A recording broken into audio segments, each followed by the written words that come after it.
আকাশ ছোঁয়া উত্থান, তারপরই ক্র্যাশ। সোনার দাম এভাবেই ওঠানামা করছে। কোনোদিন দেখা যাচ্ছে একদিনেই 4 থেকে 5,000 টাকা বাড়ছে সোনার দাম, আবার দুদিন পরই এক ধাক্কায় 20 থেকে 25,000 টাকাও পতন হচ্ছে সোনার দামে। এদিকে বিয়ের মরশুম চলছে, এই সময় সোনা কেনা ঠিক হবে কিনা তা অনেকেই বুঝতে পারছেন না। কেউ বলছেন সোনার দাম আরও কিছুটা কমতে পারে, কেউ আবার অপেক্ষা করতে নারাজ। তাদের আশঙ্কা এখন সুযোগ হাতছাড়া করলে আবারও সোনার দাম বেড়ে যাবে।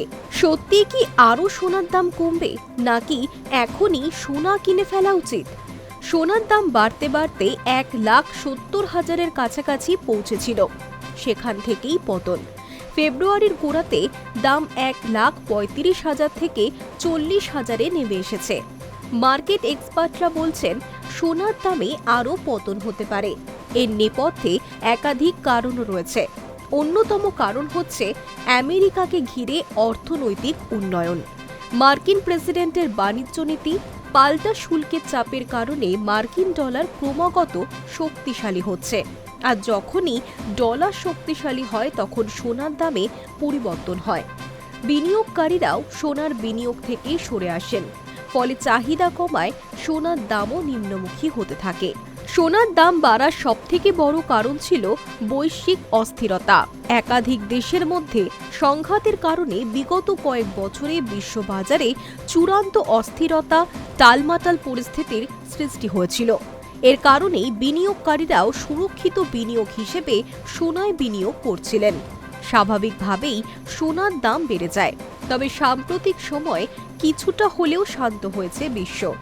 একাধিক দেশের মধ্যে বিবাদ সংঘাত ধীরে ধীরে মিটছে।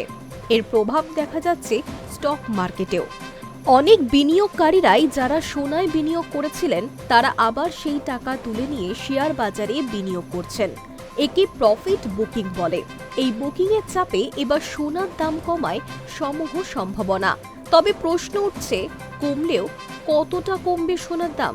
আবারও কি 70,000 টাকায় নেমে আসবে 10 গ্রাম সোনার দাম?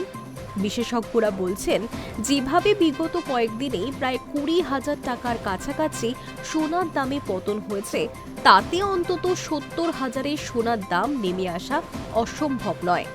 যদি আন্তর্জাতিক বাজারে সোনার দামে পতন হয় তাহলে ভারতের বাজারেও সোনার দাম এক ধাক্কায় অনেকটা কমে যেতে পারে। পাশাপাশি ডলারের সাপেক্ষে টাকার দামও বাড়ছে। টাকার মূল্য বাড়লে আমদানি খরচ অনেকটা কমবে, ফলে সোনার দাম আরও বাড়বে। এতগুলি কারণ থাকলেও রাতারাতি যে 1,40,000 থেকে 70,000-এ নেমে আসবে সোনার দাম, এমনটা কিন্তু নয়। এই দাম পতন ধীরে ধীরে হবে এবং মাঝে আবারও বাড়তে পারে। বিশেষজ্ঞরা বলছেন হঠাৎ দাম কমছে দেখে প্রচুর টাকা বিনিয়োগ করে বেশি সোনা কেনা বুদ্ধিমানের কাজ হবে না। তার থেকে বরং দাম কমলে অল্প অল্প করে সোনা কেনা যেতে পারে। অনেকটা পতন হলে আরও একটু বেশি পরিমাণে সোনা কিনতে পারেন, এতে ক্ষতির সম্ভাবনা কম। High news network.